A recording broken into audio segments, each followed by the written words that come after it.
Ah, awesome. No more stopping to have to use water bottles to clean the glass.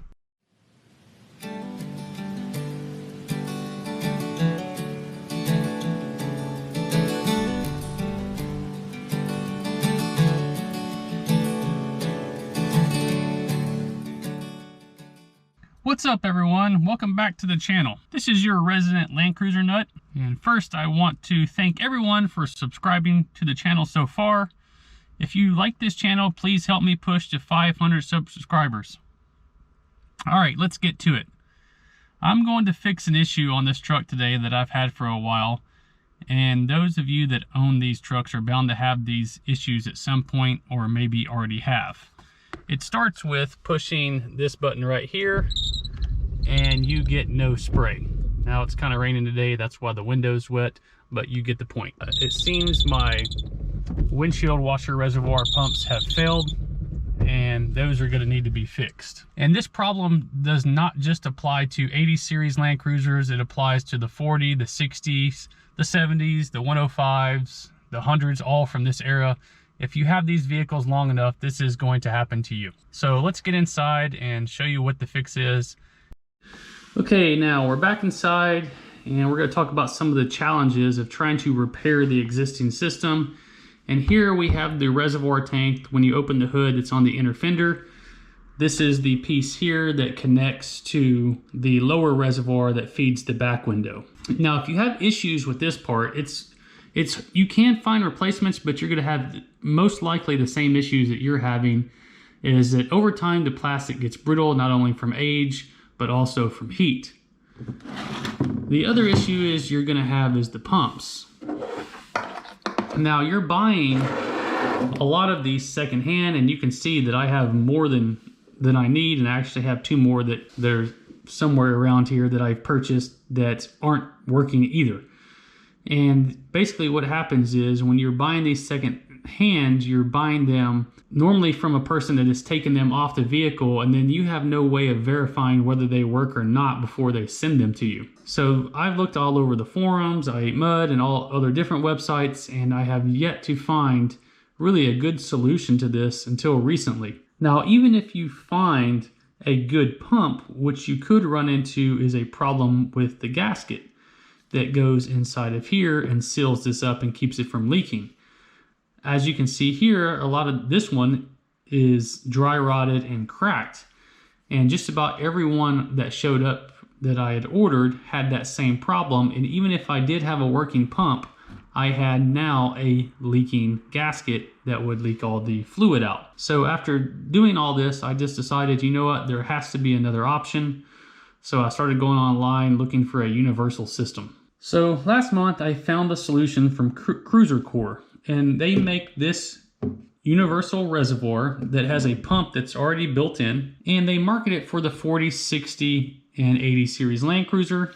And they also sell you a few accessories that come with it in case your vehicle never came with a reservoir system to begin with.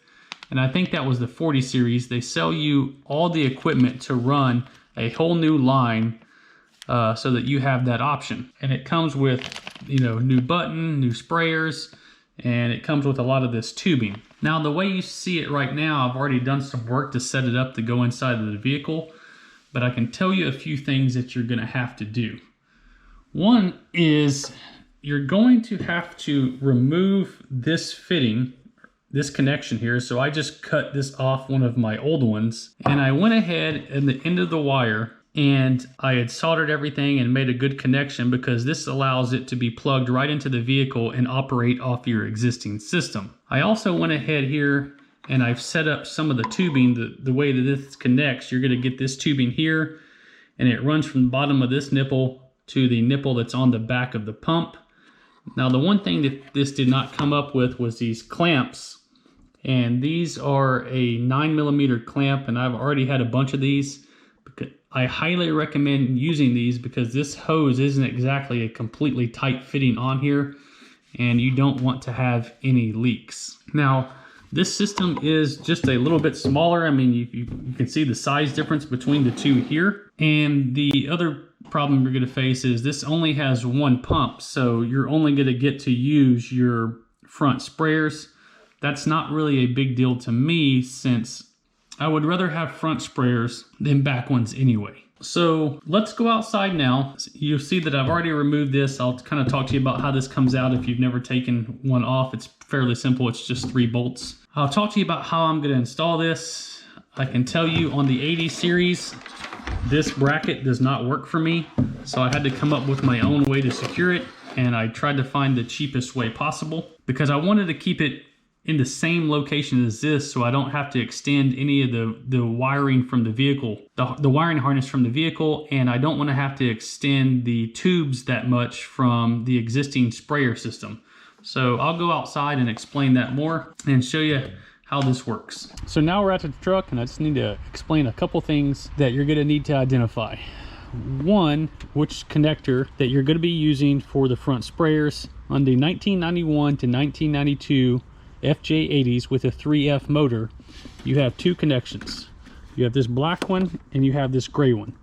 This gray one is for the fronts, so that'll be the one you're using if you're going to be doing the same setup that I am. Also, this hose right here.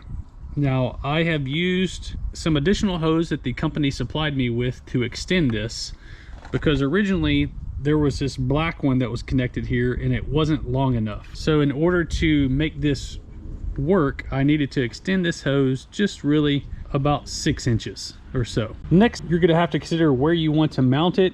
There's really some limited options, and the best spot I found is exactly where the other reservoir was, so that I didn't have to extend any of these cables and I didn't have to extend this anymore.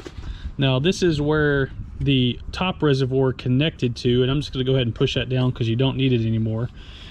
When you do take off your original reservoir that is sitting here, I found that you're going to have to unbolt this and kind of push it forward in order to get it out, so that you can get to this clamp that's right there, so you can disconnect this. So keep that in mind.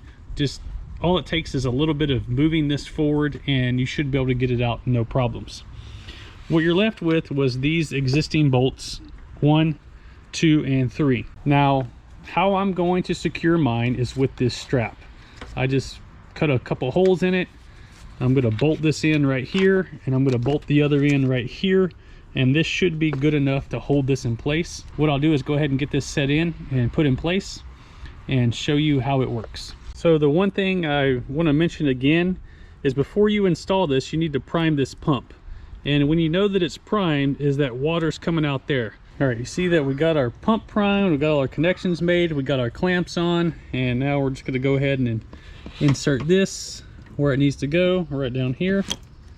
Let's get that clipped in.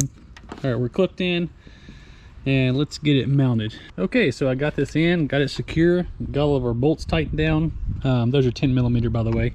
So we'll get inside the truck now and verify that everything works, but you know, just double check, make sure you have no leaks, you got all your connections made. What I'll do is I'll get most of this water out, but I won't let it go so low that I have to reprime the pump before I actually put our washer fluid in. So let's get inside the truck and see if it works. All right, we're back in the truck. Let's just hit it. Oh, look at that. We got a good amount of fluid. So let's let it run for a second to get the majority of this out. And then I'll put that green stuff in, and that should be it. Okay, that's it for today. We got everything filled up, everything connected. We know everything works. I really hope you enjoyed this. I hope this may help you in the future. As usual, if you like what I'm doing, please like, share, and subscribe. So with that, I'm out of here for today. Thanks again, everyone.